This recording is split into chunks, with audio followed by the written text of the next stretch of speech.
Hello, hello, hello.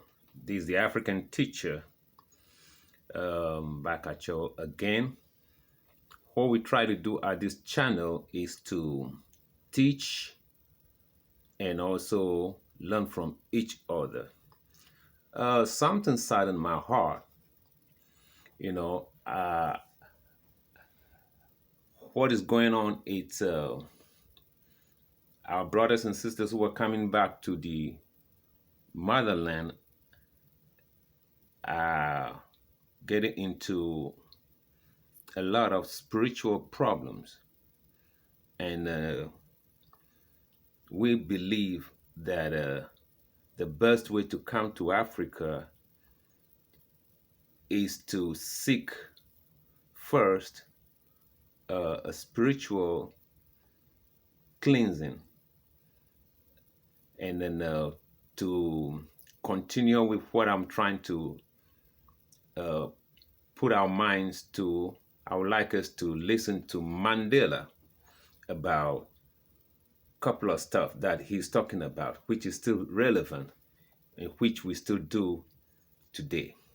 So we're going to listen to Mandela. I'm going to do in this format in a way that I see fit. So,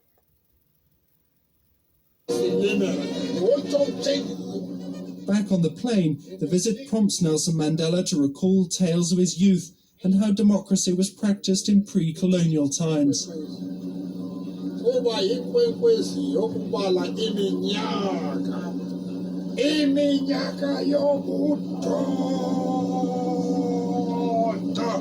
Our background as African societies throughout the continent has been described by experts, anthropologists, and economists as having been democratic, where the land belonged to the tribe, where you have the clan system, which meant that every member of that clan could rely on this organization for support, and where you had extended families, and where visitors traveling miles from their country carried no provision, because each village in which he stopped would treat him with utmost hospitality, and where the affairs of the tribe were in the hands of a democratic body, where everybody above a certain age was entitled to attend. That is the background of Africa. Now you have... all right. Now, we heard Mandela talking about travelers within Africa, Africans traveling from one end to the other, long distances. These travelers traveling in ancient time are no different from African Americans coming back home. Okay, but one thing that is missing is the way we are entering Africa. Mandela said our people dependent on clan system, are from a clan. Families made a clan. Number of families make a clan. Okay, we are here to learn. The clan system of Africa was the first uh, genetic classification. It's about blood lines. Okay, bloodlines. One particular bloodline makes a clan. The clan may have a totem of a leopard all across Africa. So one person from that clan of a leopard will move and set up another village, maybe 40 miles or 200 miles away. Over thousands of years, This, we have about 16 clans, and all are classified based on blood. There are clans that do not eat certain things. There are other clans that eat this, and the other clans don't eat this. And also, one thing is, within the clan, you don't marry. You cross marry from different clans so that you keep the blood stronger. This is Africa. The reason why when you travel, you have to go to a king's palace. The king will ask you, who are your people? You tell them which clan you belong to. The chief or the king will then send you to a place where Mandela said, will send you to a house in his town where that clan of people are, because chances are you might go to a certain clan where they eat pork and you are not a pork eater. I'm just making an example. Or certain food that is not good for your blood type. So the king will ask you of, who are you? Where you come from? And where are you going? Oh, I'm so and so person from this so and so family, and I'm here to pass the night. And I'm going to so and so town. So, oh, which clan you from? I'm from the Leopard clan. Oh, we have so elder over here, and they will send you from the king's palace and go over there, where they will take care of you as a member of that clan. This is the type of hotel we had. So you'll be passing through this diverse Africa, being passed from a home, from one home to one home to one home, from your blood group to your blood group, from your blood group to your another blood group, until you reach your destination, so that you don't go to a place where you're not supposed to. They have a different food system, different certain things that they do in certain clans that you do not do. Our people are very spiritual people. That does not mean we are no longer spiritual. So when you are coming to Africa from America, it's all right to come to Accra. It's all right to come to a big city, but you have to break away from this thing that Africans are there to scam me. Africans are here to and make your own due diligence. Make your own due diligence and go veer. Nobody's there to hurt you. Veer from your comfort zone. Veer from the air-conditioned rooms into the countryside. Ask for the palace of a king. Don't make yourself conspicuous. Be free and go ask for spiritual guidance. You see, go and ask for spiritual guidance. You see, from real spiritualists, not book a classroom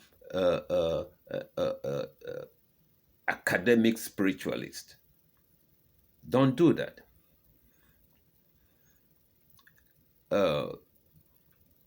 When it comes to, there are two ladies who were saying,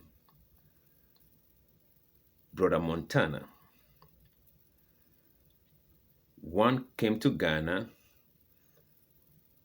went to the northern part of the Ghana, lived with the local people, continue with spiritualism, and find peace. Another one went to Gambia.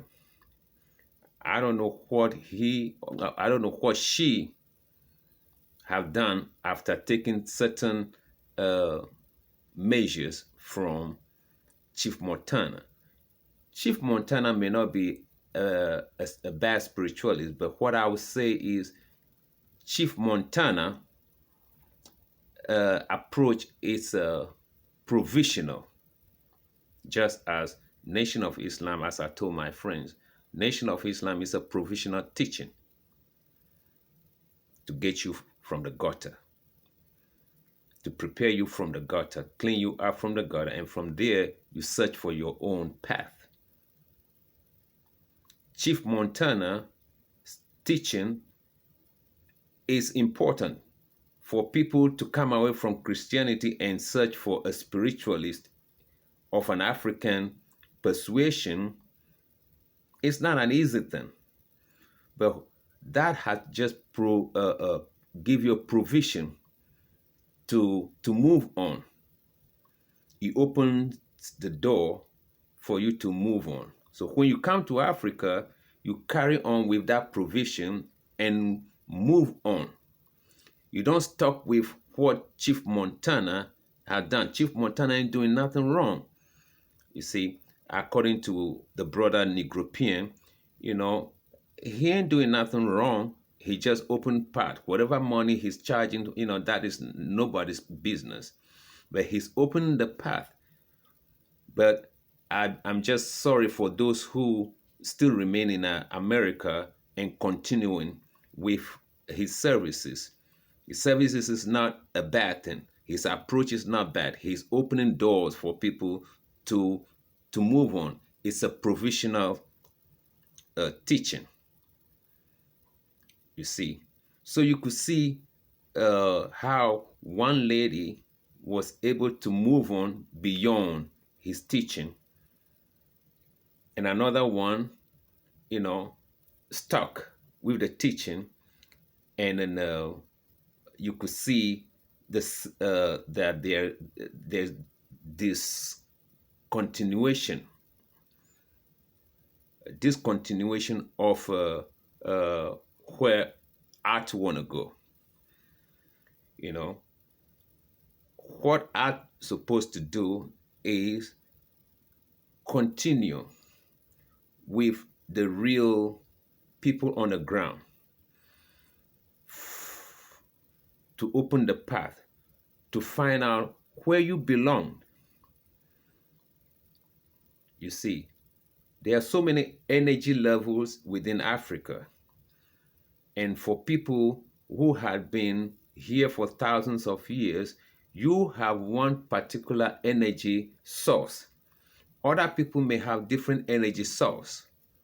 So when you come to Africa, you got to find which energy source you really, really belong to, because you still have this blood in you.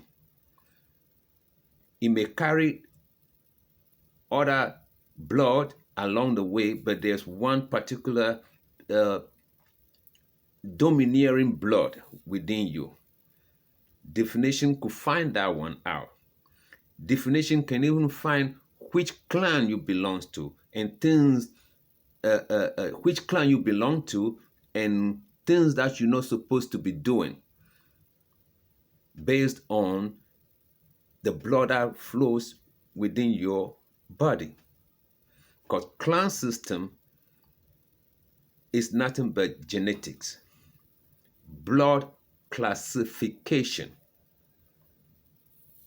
In so many places, two people cannot marry from the same clan.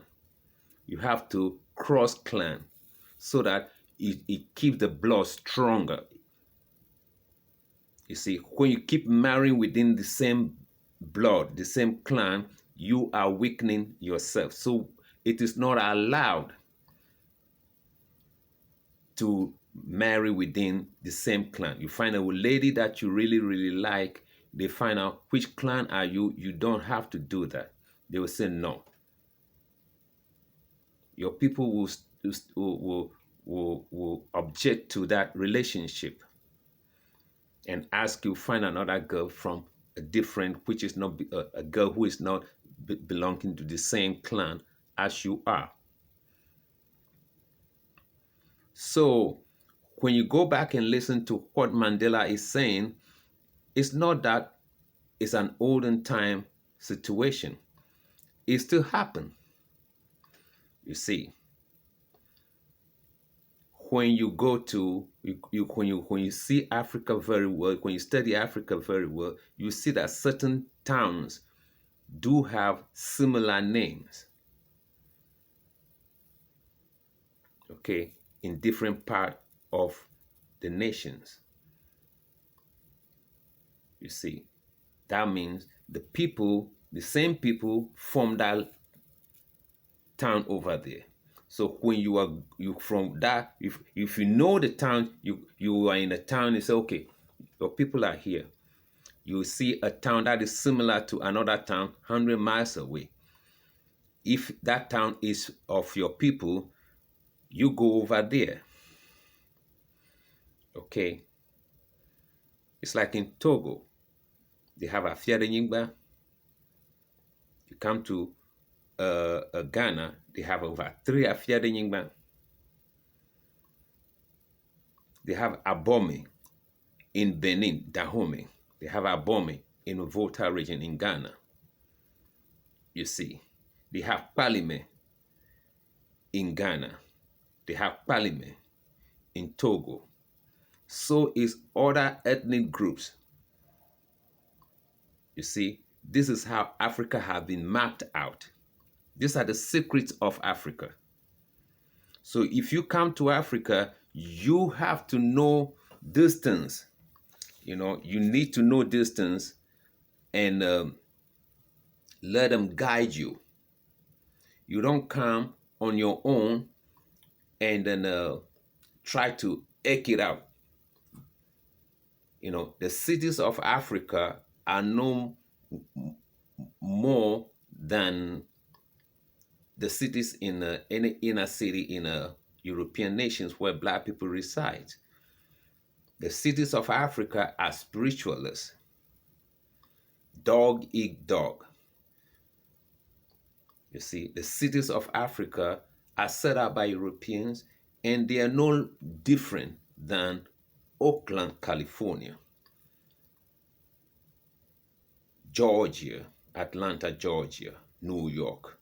They may not be as big as New York, but the lifelessness of these cities as put together by Europeans is the same with Accra. Accra is lifeless as hell. So is the city in Banjul in the Gambia, lifeless. But when you veer outside these cities, there is a life force that is waiting to embrace you. And that is where you're supposed to go. Go there and cleanse yourself. Don't hold on to provisional spiritualism, that is given to you. Provisional spiritualism is just a way to have understanding to the way the spiritual world works. But when you made it to Africa, go and look for your ancestral connections. Look for your clan. Look for your peoples. A blood is within you, and that blood is somewhere in Africa that you need to connect. But unfortunately, what do we see? People come, want to stay in the Gambia, want to behave like they are their own, wild, wild west. We're going to do it the way we could do it. It's not going to work because we have baggages, we have toxicity, we have confusion within our lives. It needs to be cleansed. This toxicity need to be cleaned. You see. So we could see that it is already playing out, that things are getting out of hand. People are fighting already. People are beating up old people already. People are giving their daughters to the colonizer already. Okay. So talking about giving your daughter to a colonizer. Well, that is a business proposition right there. They're going to turn your daughter against the society that they find themselves in. The colonizer is looking for customers. The colonizer is looking for customers, and they are looking for people that they could recruit to be on their side. You see, so my people, you need to do the right thing in Africa. Cleanse yourself out. Look for a rightful source to go cleanse yourself, and will do you good in the long run. Whatever you learn from some spiritualists is a provisional. Nothing wrong about them. Nothing wrong about them. Okay, but it's provisional. When you made it to Africa, when you're on the motherland, go look for, real, definition. Your people may be from the Dagomba in the northern. Your people may be from the Ewe people of Togo, Volta region, Yoruba and Benin. Go and find out. There are so many things that herbs can do to clear the path. Then from there you could come back to your Gambia. Move around a little bit. Go to places. Go alone. Everybody is not here to scam you. You see, but already we have made it as if we and them, the elements of Liberia, start to show up already. Africans are not here to scam you. But already it's like we and them. Few people in the city doing what they could do best are no more different from, certain element in Chicago, certain element in Oakland, certain element in big cities in England. But veer from these toxic cities that had been put up together by white people. White people set up these cities. The DNA of Accra is the same DNA of London. The DNA of Dakar is the same DNA of Paris. And Africans are trying to, make these cities work, but it's going to take a long time. But a lot of things have to be pulled down. You see, a lot of things need to be pulled down for these cities to become more African, more human-oriented, more loving. But as long as the elements of white people's structure are in place to make the money in their metropoles in Europe, the toxicity, that is the DNA of these cities, will still remain. So when you come running away from toxic environment from America into these cities and want to make it over there, you're running from a frying pan to fire. And you need a family. I'm going to make a video based on how Black Seed discover a family that they want to adopt into. I'm going to make a video based on how that could be our path. You need a family to back you up. You need to go into a family and be supported by their spiritualism. Okay. So I'm here to, share what I think will be the right path for our people to